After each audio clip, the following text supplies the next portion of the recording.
Fire of ওয়াসাগলি কর্তৃক আয়োজিত দ্বিতীয়বারের মতো উন্মুক্ত নাইট শর্ট পিচ ক্রিকেট টুর্নামেন্টের ফাইনাল খেলা অনুষ্ঠিত হয়েছে।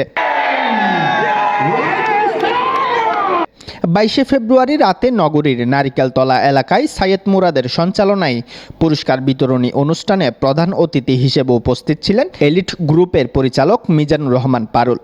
বিশেষ অতিথি ছিলেন অ্যাডভোকেট মোহাম্মদ শাহেদ আলী, রাশেদুজ্জামান রাসেল, ইউনুস আলী, শফিউল আজম, বাহাদুর, আনিসুর রহমান আনিস, ইমন, রনি সহ অন্যান্যরা। দুইটা টিমই আমার এলাকায়, একটা সিমুট করেছেন আর একটা বিয়ালাম গল্লির। দুটো টিম খুবই ভালো খেলছে, আমি ওদেরকে ধন্যবাদ জানাই। ভবিষ্যতে আরও সুন্দর খেলা আমাদেরকে উপহার দিবে। ফায়ার অফ ওয়াসার গল্লি মনির ভাইকে এবং যারা আয়োজন করছে ছোটো ভাইরা সবাইকে ধন্যবাদ জানাই। আমাকে এখানে ফাইনাল খেলাতে প্রধান অতিথি করাই আমি নিজেকে ধন্য মনে করতেছি। ফাইনালে রাইজিং স্টার ও কেএন ইন্টারন্যাশনাল প্রতিদ্বন্দ্বিতা করে। প্রথমে ব্যাট করে রাইজিং স্টার, নির্ধারিত 8 ওভারে 56 রান সংগ্রহ করে তারা। জবাবে কেএন ইন্টারন্যাশনাল 8 ওভারে সব উইকেট হারিয়ে 17 রানে পরাজিত করে চ্যাম্পিয়ন হয় রাইজিং স্টার। রাইজিং স্টার দল, এটা আমাদের ফার্স্ট টাইম চ্যাম্পিয়ন আমরা। আল্লাহ রহমান, আল্লাহ কাছে হাজার হাজার শুক্রিয়া। আরও ইনশাল্লাহ আরও বিভিন্ন জায়গায় আমরা বিভিন্ন স্থানে দল দিব।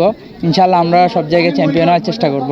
ফাইনাল জিতে তো অবশ্যই আমাদের সবার যেটা আশা ছিল ওটা পূরণ হয়েছে, যেটার জন্য টিমটা গঠন করছি। আশা করি সামনের বছর জন্য আবার সেম ও টিমটা গঠন করে যেন চ্যাম্পিয়ন হতে পারি, ওইটাই আশা থাকবে। টুর্নামেন্ট পরিচালনা করেন মহিউদ্দিন মনি, সাব্বির, শাহিন, হেদায়েত, রমজান সহ ফায়ার অফ ওয়াসাগলির সকল সদস্যবৃন্দ। আজকের ফাইনাল খেলায় চ্যাম্পিয়ন হয়েছে রাইজিং স্টার এবং রান আপ হয়েছে কেএন ইন্টারন্যাশনাল সিমুট ক্রসিং। আমি উভয় দলকে আমাদের কমিটির পক্ষ থেকে ধন্যবাদ জানাচ্ছি। ভবিষ্যতে আমাদের আয়োজনগুলো অব্যাহত থাকবে এবং এর চেয়ে বড় একটা ইভেন্ট করার আমরা চিন্তা ভাবনা ইনশাআল্লাহ সামনে। সেজন্য আপনারা আমাদেরকে সাপোর্ট করবেন যাতে ভবিষ্যতে আমরা আরেকটি বড় টুর্নামেন্ট এখানে আয়োজন করতে পারি। অনেক কষ্ট, দীর্ঘ 2 মাস ধরে টুর্নামেন্ট আমরা কষ্ট করে শেষ করছি এবং প্রতিটি টিম যারা উপস্থিত ছিল অংশ সবাই প্রতিটি দলকে আমি ধন্যবাদ জানাচ্ছি। আমি ধন্যবাদ জানাচ্ছি আমাদের আজকের অতিথিবৃন্দকে, ধন্যবাদ জানাচ্ছি আমাদের সম্মানিত স্পন্দর বৃন্দকে। নিউজ ডেস্ক, দৈনিক আজাদী।